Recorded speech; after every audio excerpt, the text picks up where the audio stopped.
बरलाव सम खट दर्शनी, भक्ति विमुख जो धर्म सो अधर्म करी गायो। देखिए, भक्ति से रहित जो धर्म है उसको कबीरदास जी ने अधर्म कहा। भगवान जैसे श्री कबीरदास जी का एक दोहा है, पाहन पूजे हरि मिले तो मैं पूजू पहाड़, ताते यह चक्की भली पीस खाए संसार। है ना, हम लोग बचपन में पढ़े चौथा पद में इस दोहा को। तो कबीरदास जी भगवान श्री रामदाचार्य जी के शिष्य है ना, तो श्री आचार्य चरण सगुणोपासक है ना, सगुणोपासक गुरु के चेला निर्गुणोपासक होंगे क्या? बताइए, हो नहीं सकता ना। तब भाव क्या है इसका?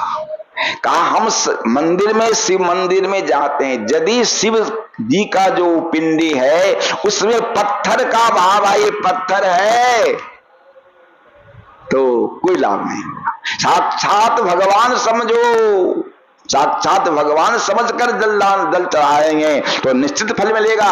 यदि हमारे मन में भगवत भाव नहीं है, साक्षात भगवान नहीं है, पत्थर समझते तो पहाड़ की पूजा कर लो और अच्छा होगा। भक्ति यही है, भक्ति है भगवान के श्री विग्रह को साक्षात भगवान समझना है। हम लोग मंदिर में जाते हैं, पूजा करते हैं, लेकिन साक्षात भगवान ऐसा विश्वास करते हैं क्या? यदि साक्षात भगवान विश्वास नहीं करेंगे फल मिलेगा? नहीं मिलेगा। मूर्ति समझते, मूर्ति समझो। एक कथा आती है, एक व्यक्ति को धन की आवश्यकता हुई, बड़ी बेचारा व्यस्त था, किस धन मिले, धन मिले, तो किसी मित्र से कहा, मित्र कहा एक काम करो, भगवान कृष्ण की पूजा करो। तो भगवान का एक फोटो ले आया, पूजा करने लगा। महीना 2 महीना पूजा किया तो फिर उसको धन नहीं मिला। तो फिर अपने मित्रों से बोला, तो मित्र कहे धन देने वाले दुर्गा जी हैं, तुम उनकी पूजा करो, भगवान कृष्ण फल धन नहीं देते हैं। भगवान के उस चित्रपट को ऊपर रख दिया, टांग दिया, और दुर्गा जी की मूर्ति ले आया, उनका पूजा करने लगा। एक दिन देवी को धूप दे रहा था, तो हवा थी ऊपर की ओर, तो धूप उड़ के ऊपर जा रहा था जहां भगवान कृष्ण के चित्र पर। तो इसने कहा, उस व्यक्ति ने, पूजा करने वाले लेना कुछ नहीं, और देवी का धूप सुन रहे हैं, चलिए आपके नाक पर हम रुई ठूस देते। तो भगवान श्री कृष्ण के चित्रपट को उतार के रुई ठूसने लगा उनके नाक में। भगवान प्रकट हो गए, बोले बाबू क्या चाहे? कहा सरकार सुने सुने सुने, आप रुई ठूसने पर ही होते हैं, प्रकट होते हैं क्या? इतने दिन पूजा की आप नहीं है आज? बोले अब तक तुम हमको मूर्ति समझते थे, चित्रपट समझते थे, मैं भी चित्रपट बना हुआ था, अभी तुमको साक्षात भगवत भाव आ गया, मैं भी भगवान तुम्हारे लिए प्रकट हो गया। तो हम जिनकी पूजा करते हैं, सेवा, उनमें यदि मूर्ति भाव है, यही भक्ति है। साक्षात भगवान है, यह भाव है तो निश्चित फल मिलेगा। मूर्ति भाव है, पत्थर है, तो हमको पत्थर की पूजा।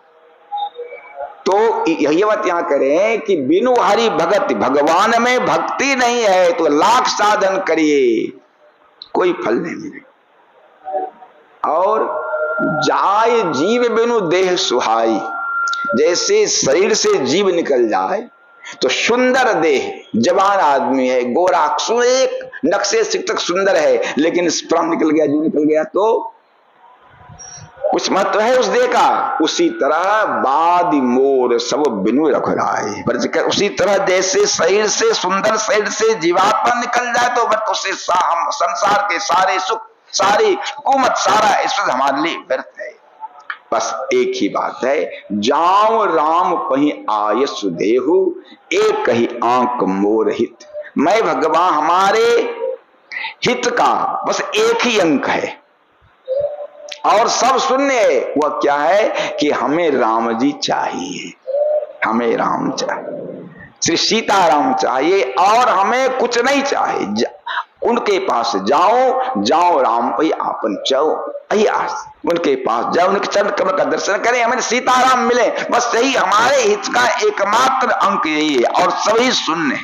देखिए भक्तों की यही बात है। महाभारत में कथा आती है, जो जब भगवान श्री कृष्ण शांति दूत बनकर गए सुलह करने के लिए। और कह दिया दुर्योधन ने कि सुई के नौक के बराबर भी हम भूमि बिना युद्ध के नहीं देंगे। अब युद्ध होना है, निश्चित होगा युद्ध होगा। तो भगवान कृष्ण के संबंधी कौरव पांडव दोनों हैं। दुर्योधन की बेटी का ब्याह हुआ है भगवान कृष्ण के पुत्र सांब से, ये कथा है ना भागवत में। और अर्जुन तो खास उनके मुंबेर फुबेर भाई हैं दोनों, सुभद्रा जी के पति हैं अर्जुन जी। तो भगवान कृष्ण से सहायता लेने के लिए दुर्योधन भी पहुंचा। सुकनी की सलाह तेज, भाई जितनी सहायता ले सकते हो लेना चाहिए उनसे, द्वारका के धीश हैं। तो पहले पहुंचा दुर्योधन। भगवान भोजन करके दिन में थोड़ा सा लेटे विश्राम में थे। तो चूंकि उसकी पुत्री उस घर में, दुर्योधन को तो कहीं रुक नहीं था, सीधे चला गया भगवान के शयन कक्ष में। देखा सो रहे तो सिरहाने में एक आसन था, उस पर बैठ गया। कुछ देर के बाद श्री अर्जुन आए तो वो पहुंचे, देखा भगवान सो रहे तो वही पैर के पास एक आसन पर वही बैठ गए। भगवान की नींद खुली, कुछ अरे अर्जुन कब आए? कहा नहीं अर्जुन तो मैं पहले आया हूं। अच्छा अच्छा आप भी हैं? हाँ बोलिए बोलिए, आप दोनों हमारे संबंधी हैं, बोलिए क्या। तो कहा दुर्योधन ने कि अब पांडव से युद्ध निश्चित हो गया, अब आप हमारी सहायता करें, मदद करें। भगवान ने पूछा अर्जुन तुम? हाँ मैं भी इसीलिए आया। अच्छा, तो भगवान ने कहा देखिए मैंने निश्चय किया है कि आप दोनों मेरे संबंधी हैं, हम किसी के पक्ष नहीं, युद्ध नहीं करेंगे, अस्त्र ही नहीं छुएंगे, उठाएंगे नहीं अस्त्र। एक तरफ हमारी नारायणी सेना होगी, एक तरफ मैं अकेला बिना अस्त्र के। अब आप दोनों में जो जिनको जो अच्छा लगे, चूंकि अर्जुन दुर्योधन जी आपसे छोटे हैं ना अर्जुन, मैंने भी उनको पहले देखा है, इसलिए पहला मौका देता हूं अर्जुन को कि इस दोनों में चुनाव करें, मुझे लेंगे या हमारी नारायणी सेना लेंगे। उस समय नारायणी सेना विश्व की सबसे उत्कृष्ट सेना थी। तो अर्जुन ने कहा नहीं हमें श्री कृष्ण चाहिए। तो कहा इसने हाँ ठीक ठीक ठीक ठीक, उनको लगा कि सेना ये तो बखेड़ा करेंगे हमारे साथ, ठीक ठीक ठीक। चला गया दुर्योधन। अब एकांत हुआ तो भगवान ने कहा अर्जुन तुमने कैसे मूर्खता की है, मैं तुमको चांस पहले दिया ना। अरे जब मैं युद्ध ही नहीं करूंगा तो हमको लेकर क्या करोगे? अर्जुन रो पड़े, कस के चरण पकड़कर बिलखने लगे। मुझे राज्य नहीं चाहिए, विजय नहीं चाहिए, मुझे केवल कृष्ण चाहिए, कृष्ण चाहिए, कृष्ण चाहिए।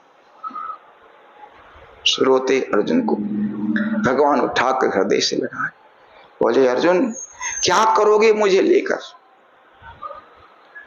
अर्जुन ने कहा हे माधव, कहने के लिए तो मेरे घोड़े की लगाम आपके हाथ में होगी, लेकिन नहीं, मेरे जीवन की रश्मि आपके हाथ में, अपना जीवन आपके चरणों में। जिंदगी के डोरे सौंप हाथ दीनानाथ के, महलों में राखे चाहे झोपड़ी में बास दे। धन्यवाद निर्विवाद राम राम कहिए, जाहि विधि राखें राम ताहि विधि रहिए। सीताराम सीताराम सीताराम कहिए, जाहि विधि राखें राम ताहि विधि। मैं अपने जीवन की डोर आपका हाथ में दूंगा। जिसने जीवन की डोर भगवान के हाथ में सौंप दी उसका कभी अमंगल होगा, विजय श्री उसकी निश्चित होगी।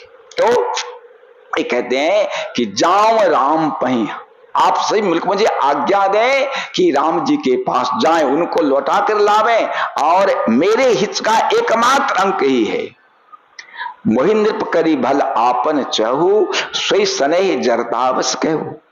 देखिए मुझे नृप राजा बनाकर आप लोग, हमारा हित तो नहीं है रब ने, आप लोग यदि अपना हित चाहते हो तो मोहिंद्र करी भला आपन, यदि आप लोग मुझे राजा बना अपना हित चाहते हैं तो कहा कि सो स्नेह जरता बस। सो स्नेह जरता का अर्थ क्या है? भाई से हम आपसे पुद्दार जी ने, महाराज जी हमको बहुत अच्छा लगा अर्थ। उन्होंने कहा है कि स्नेह जरता का अर्थ है स्नेह के कारण उपजी भूल।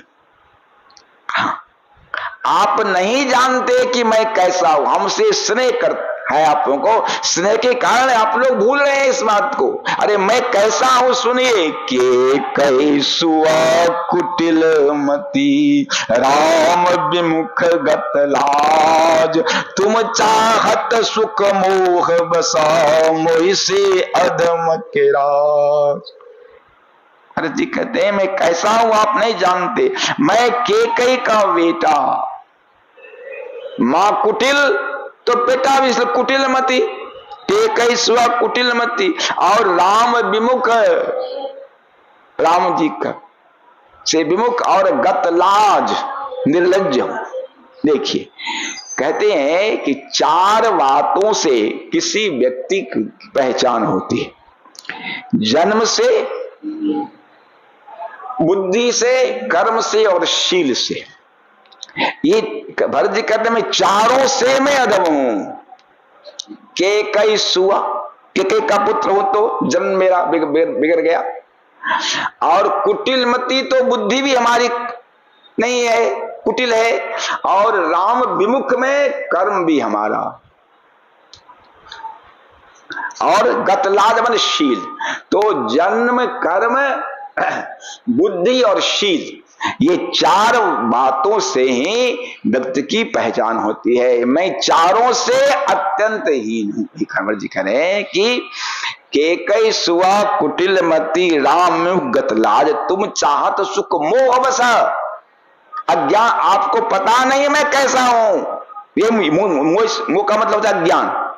आप नहीं जानते मैं कैसा हूं, इसीलिए कहे तो आपके मन में एक राजा बनो, तुम चाहत सुख मोह बसा मोहि से अधम के राज, मैं तो मान अधम हूं, मुझे अधम को राजा बनाकर आप अपना हित चाहते हैं। इसका मतलब है आप नहीं जानते हैं कि मैं कैसा हूं। मेरा जन्म, कर्म, बुद्धि और शील चारों से मैं रहित हूं।